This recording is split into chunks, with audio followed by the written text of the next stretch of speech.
নারায়ণগঞ্জের ২৫০০ বাজারের মুখরোচক খাবারের দোকান জিয়া পুরি হাউস।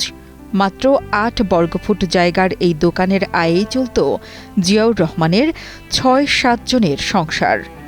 নিজে ১০ম শ্রেণীতে পড়ার সময় বাবার অভাবের সংসারে হাল ধরতে গিয়ে পড়াশোনা ছাড়তে বাধ্য হয়েছিলেন।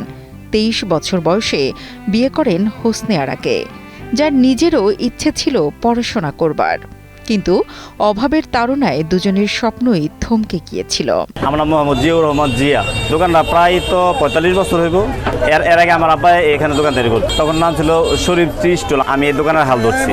বলতে গেলে আমি যখন ক্লাস 7-এ পড়ি তখন থেকে আমি ব্যবসার সাথে জড়িত হয়ে গেছি। বাবার অসুস্থতার কারণে বাবার সাথে দোকানে সময় দিতাম, এমনি দোকানের সাথে জড়াই গেছি। যে আমি বিয়ে করছি 98-এ, তখন আমার বয়স ছিল 23 বছর। ২০০১ সালে এই দম্পতির ঘরে আসে ৩ যমজ কন্যা সন্তান জাকেরা, সাবেরা ও সাকেরা। খুশির পাশাপাশি সন্তানদের ভবিষ্যৎ গড়ার দুশ্চিন্তায় দম্পতির কপালে ভাঁজ পড়ে। তবে দমে যাননি হোসনে আরা। নিজে পড়াশোনা করতে না পারার আক্ষেপকে শক্তিতে রূপান্তর করে স্বামীর সাহায্যে একটি সেলাই মেশিন নিয়ে নেমে পড়েন জীবনযুদ্ধে।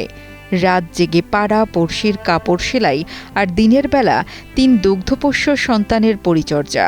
এভাবেই শুরু হয় তাদের ঘুরে দাঁড়ানোর গল্প। আমার জীবনে যা হওয়ার তা তো হয়েছেই। মেয়েদের তো একটা বর্তমান ভবিষ্যৎ আমার ভাবতেই হবে। তখনই আমি শুরু করি সংসার জীবনের যুদ্ধ। সেলাই কাজ করি, মেয়েদের যত্ন করে, সারাদিন যত্ন করে, রাত্র 9টা-10টা পর্যন্ত মেয়েদের সময় দিই। ঘুম পাড়াইয়া তখন রাত্রে 10টা-11টার দিকে আমি সেলাই কাজে বসতাম। সেলাইয়ের কাজ করতে করতে জামা কাপড় বানাইতে রাত্র 2টা-3টা যে হয়ে যেত, আমি ঘড়িতে দিকে তাকাইনি। আর আল্লাহর মতে আমার হাতের কাজও অনেক সূক্ষ্ম ভালো ছিল। 2-4-5 গ্রামের মানুষে আমার জামা কাপড় তৈরি করতো আমার হাতে। চুল পড়া অনেক কমে গেছে। থ্যাংক ইউ মা। চুলের ভিটামিন জুই মাল্টিভিটামিন কোকোনাট অয়েল। বাবা মায়ের এই কঠোর পরিশ্রম বৃথা যায়নি। 3 বোনই পিএসসি এবং জেএসসিতে গোল্ডেন বৃত্তি সহ এসএসসি ও এইচএসসিতে জিপিএ 5 পাওয়ার গৌরব অর্জন করেন। বর্তমানে সাকেরা রহমান পটুয়াখালী বিজ্ঞান ও প্রযুক্তি বিশ্ববিদ্যালয়ের কৃষি বিভাগে, জাকেরা রহমান শহীদ এম মনসুর আলী মেডিকেল কলেজে এবং সাবেরা রহমান চট্টগ্রাম বিশ্ববিদ্যালয়ে ইঞ্জিনিয়ারিং শেষ বর্ষে অধ্যয়নরত। শুধু 3 কন্যাই নন, তাদের ছোট 2 ছেলে আশরাফুল ও মুশফিকুরও বর্তমানে ২৫০০ পাইলট মডেল সরকারি উচ্চ বিদ্যালয়ে অধ্যয়নরত আছে। ওই ভার্সিটির পক্ষ থেকে তারা যেহেতু মেধা কোঠা এবং মেধাবী হিসেবে চান্স পেয়েছে, সে হিসেবে ভার্সিটি থেকেও তাদেরকে একটু বিশেষ ফেসিলিটি দিচ্ছে।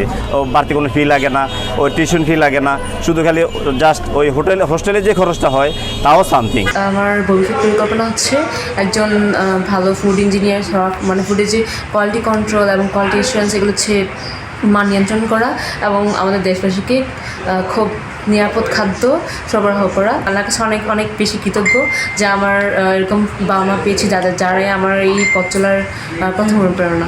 আমার আব্বু তারা সবসময় ছোটবেলা থেকে আমাদের পাশে ছিল, আমাদেরকে উৎসাহ দিত, আগ্রহ দিত পড়াশোনা করার জন্য। তো যার আগ্রহ এবং অনুপ্রেরণা নিয়ে আমাদের আজকে এত দূর আসা। পুরী বিক্রেতা বাবা জিয়াউর ও সংগ্রামী মা হোসনে আরার এখন 3 তলা পাকা ভবনসহ সাজানো সংসার।